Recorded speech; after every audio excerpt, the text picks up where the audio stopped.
In the UK, it's a cliche to say the clock is ticking on Brexit, but guess what? It really is. And with 6 months to go before Britain's escorted to the EU exit, there remains little in the way of clarity. In New York this week, UK Prime Minister Theresa May said she wanted a deal, but was preparing for an epic fail. And my job as government, I think, is to ensure that we have that we've put in place the steps that make sure that if it is that worst case scenario, actually we will still make a success of it.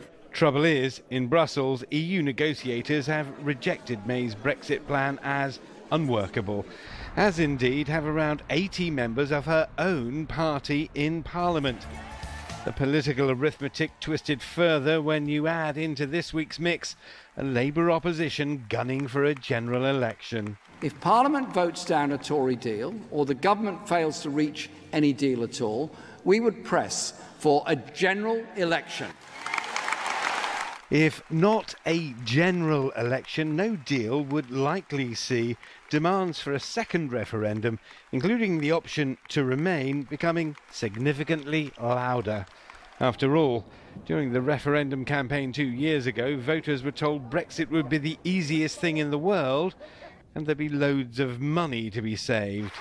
It hasn't worked out that way, and from the European mainland this week, they still called for clarity.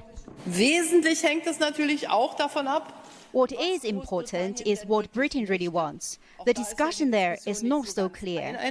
As far as most other European Union leaders are concerned, the UK's asking the impossible. The best bits of the EU and its marketplace of 500 million people without the EU's rigid rules.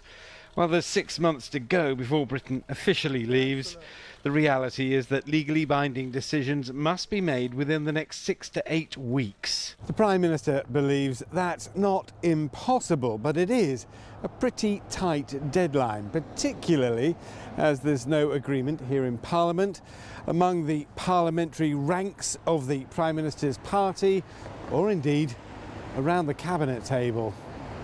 Richard Bestick, CGTN, London.